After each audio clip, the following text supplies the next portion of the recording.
बिस्मिल्लाहिर्रहमानिर्रहीम। नाज़रीन व सामीन अस्सलाम वालेकुम। एक्स ओपिनियन की एक नई वीडियो के साथ आपकी खिदमत में हाजिर हैं।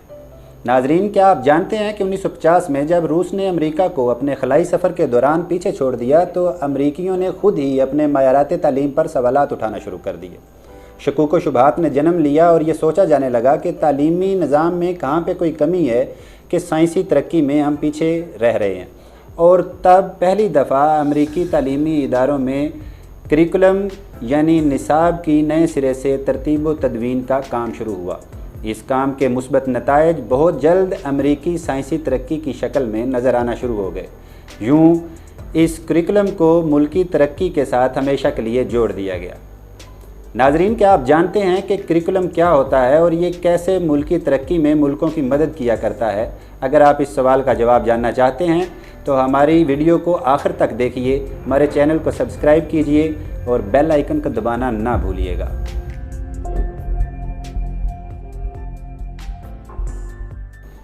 आज की इस वीडियो में बुनियादी तौर पर हम 4 सवालात के बारे में बात करेंगे। सवाल नंबर 1, करिकुलम क्या होता है? सवाल नंबर 2, ये करिकुलम कैसे तरतीब दिया जाता है? सवाल नंबर 3, कि ये करिकुलम कैसे मुल्कों को उन्हें दरपेश चैलेंजेस और तरक्की की राह में गामज़न करने के लिए मददगार साबित होता है? सवाल नंबर 4, सिंगल नेशनल करिकुलम यानी यकसा कौमी निसाब क्या है? तमाम सवालों के जवाबात हम इस वीडियो में तफसील के साथ जानने की कोशिश करेंगे। करिकुलम बुनियादी तौर पर चंद महारतों और तमाम तर मालूमात का एक ऐसा मजमूआ होता है जो तालिब इल्म को इसलिए फ़राहम किया जाता है ताकि वो अपनी शख्सियत में कोई निखार पैदा कर सके। सादा लफ्ज़ों में कहें तो निसाबी और हम निसाबी सरगर्मियों का ऐसा मजमूआ जिसके दौरान तालिब इल्म और उस्ताद का बाहमी ताउन बरकरार रहे। अब चाहे ये सरगर्मियाँ किसी इदारे के अंदर हों या इदारा के बाहर। पहले पहल निसाब को महज पढ़ने लिखने या हिसाब किताब की महारतों के मुतल्लिक ही समझा जाता था कि उस्ताद अपनी मुख्तलिफ़ टेक्निक्स को इस्तेमाल करते हुए तलबा को ये मालूमात जैसा कि लिखना पढ़ना और उसके साथ साथ हिसाब किताब की महारतें अज़बर करवा दिया करते थे। इसके लिए वो अपनी मुख्तलिफ़ टेक्निक्स का सहारा लिया करते थे। कुछ उस्ताज़ा मेहनत से, कुछ सख्ती से, कुछ मार से और कुछ प्यार से ये तमाम महारतें अपने तलबा में ट्रांसफ़र किया करते थे। करिकुलम अपने इर्तिकाई सफ़र के दौरान अब एक जदीद शक्ल इख्तियार कर चुका है।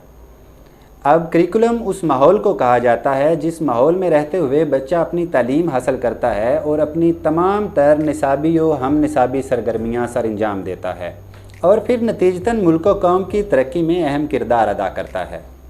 अब आते हैं सवाल नंबर 2 की तरफ कि ये करिकुलम कैसे तरतीब दिया जाता है।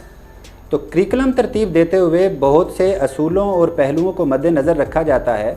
यहाँ ये बात बताना मैं ज़रूरी समझता हूँ कि वो पहलू और असूल तमाम मुल्कों और कौमों की ज़रूरियात के हिसाब से मुख्तलिफ हो सकते हैं। इनमें से चंद एक का ज़िक्र हमारे जवाब को मज़ीद क्लियर कर देगा। मिसाल के तौर पर एक पहलू है क़दामत पसंदी और एतदाल का पहलू। कौमें अपने शानदार माजी को अपना हाल और मुस्तकबिल देखने के लिए ऐसा करिकुलम तरतीब देती हैं कि उनके माजी की शानदार रवायात की छाप उनके तलबा में भी नज़र आना शुरू हो जाए। दूसरा असूल मजहबी और तहजीबी पहलू को उजागर करता है कि तलबा अपने मज़हब और तहजीब के दायरे में रहते हुए अपनी शख्सियत को परवान चढ़ाएँ, यानी कि वो अपनी शख्सियत को परवान चढ़ाते हुए रहनुमाई अपने मज़हब और तहजीब से लें। इसके साथ साथ अगला पहलू मुल्की तरक्की और मुफादात का पहलू है कि ऐसा करिकुलम तरतीब दिया जाए कि उस करिकुलम में से गुज़रने के बाद तलबा अपने मुल्क की तरक्की और सालमियत के साथ साथ उसकी बका के लिए अपना किरदार अदा करने पर माइल रहें।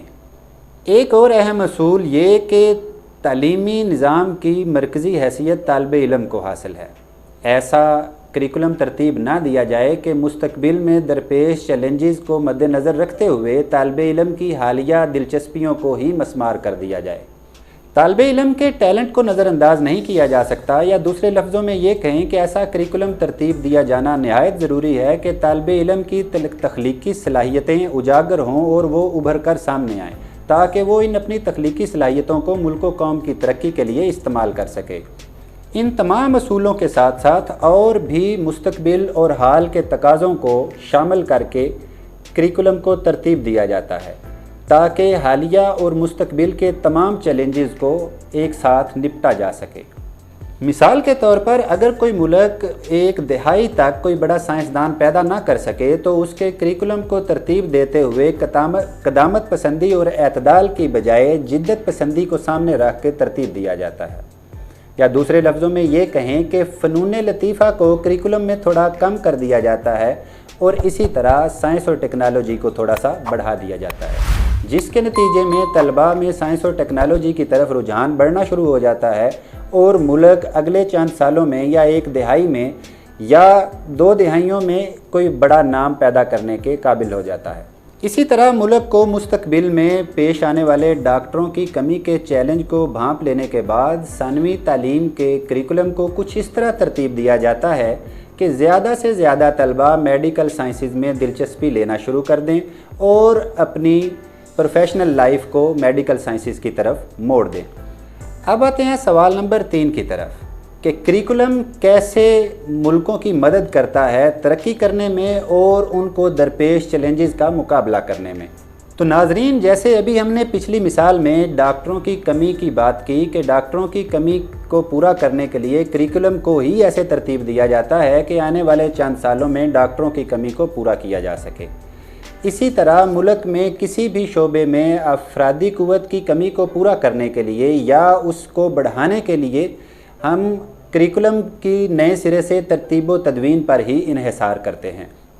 آج کی اس معاشی ترقی کے دور میں ملکی معیشت کو آگے بڑھانے اور سنبھالنے کے لیے کامیاب معیشت دان پیدا کرنے کے لیے بھی ہمیں اپنے کریکولم کو ہی ان بنیادوں پر ترتیب دینا پڑے گا کہ زیادہ سے زیادہ طلباء معاشیات میں اپنی تخلیقی صلاحیتوں کا اظہار کریں اور ملکی مسائل کا حل نکال سکیں۔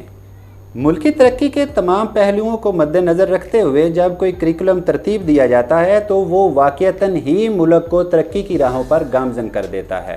اب آتے ہیں سوال نمبر 3 کی طرف کہ یکساں قومی نصاب کیا ہوتا ہے، یعنی سنگل نیشنل کریکولم کیا ہوتا ہے۔ میرے ناظرین میں سے جو اساتذہ یہ ویڈیو دیکھ رہے ہیں وہ جانتے ہوں گے کہ آج کل پاکستان میں یکساں قومی نصاب یا سنگل نیشنل کریکولم کا نعرہ پورے زور و شور سے لگایا جا رہا ہے۔ اس بابت اساتذہ کی ٹریننگز اور ورکشاپ کا انعقاد بھی ہو رہا ہے۔ یکساں قومی نصاب یا سنگل نیشنل کریکولم کا مطلب یہ ہے کہ ملک کے تمام تعلیمی ادارے اپنے طلباء کو ایک ہی طرح کی معلومات اور مہارتوں سے لیس کریں۔ اب ان معلومات اور مہارتوں کا لیول بھی ایک ہونا نہایت ضروری ہے، اور اس یکساں قومی نصاب کے نتیجے میں پیدا ہونے والی افرادی قوت کی مہارتوں کا لیول بھی پھر یکساں اور بہت بلند نظر آئے گا۔ ان ٹریننگز اور ورکشاپس میں بدقسمتی سے ہمارے اساتذہ کو جو معلومات فراہم کی گئی ہیں وہ مبہم بھی ہیں اور ناکافی بھی۔ اساتذہ کو کریکولم اور سلیبس میں فرق تک نہیں بتایا گیا، اور اس وقت اساتذہ یہ سمجھتے ہیں کہ سنگل نیشنل کریکولم یا یکساں قومی نصاب کا مطلب یہ ہے کہ پاکستان کے تمام تر تعلیمی ادارے میں ایک جیسی کتابیں پڑھائیں گے، جبکہ ایسا بالکل بھی نہیں ہے۔ تمام ادارے اپنی مرضی کی کتابیں اپنے طلباء کو پڑھا سکتے ہیں، لیکن اس میں ایک بات کا خیال رکھنا نہایت ضروری ہے کہ ان کتابوں میں بتائی گئی معلومات اور مہارتوں کا لیول ایک جیسا ہو۔ ادارے ایک دوسرے سے الگ کتابیں تو پڑھا سکتے ہیں، لیکن وہ صرف وہی کتابیں پڑھا سکتے ہیں جن کی تیاری کے دوران سنگل نیشنل کریکولم کے سیٹ کیے گئے معیارات کو مد نظر رکھ کے ہی انہیں بنایا گیا ہو۔ جو یکساں قومی نصاب یا سنگل نیشنل کریکولم اس وقت پاکستان میں لاگو کیا گیا ہے، اس میں اسلامی تعلیمات کو اہمیت دی گئی ہے، اور اس کے ساتھ ساتھ اس بات کو بھی مد نظر رکھا گیا ہے کہ کریکولم کی ترتیب و تدوین میں سائنس و ٹیکنالوجی کی سرگرمیوں اور تجربات سے بھی بھرپور فائدہ اٹھایا جا سکے۔ سائنس اور ٹیکنالوجی کی مدد لیے بغیر اقوام عالم سے اس میدان میں مقابلہ نہیں کیا جا سکتا، لہٰذا کریکولم میں سائنس اور ٹیکنالوجی کی شمولیت ناگزیر ٹھہری۔ اب اگر اساتذہ اس کریکولم کو دل جمی سے پڑھائیں اور تمام تر سبقی مقاصد کو حاصل کرنا شروع کر دیں تو کریکولم کے مقاصد بھی حاصل ہونا شروع ہو جائیں گے۔ ملک میں مذہبی رواداری کے ساتھ ساتھ سائنس اور ٹیکنالوجی میں بھی خاطر خواہ ترقی نظر آنا شروع ہو جائے گی۔ آج کے لیے بس اتنا ہی۔ مزید معلوماتی ویڈیوز دیکھنے کے لیے ہمارے ساتھ جڑے رہیے، ہمارے چینل کو سبسکرائب کیجیے اور بیل آئیکن کو دبانا نہ بھولیے گا۔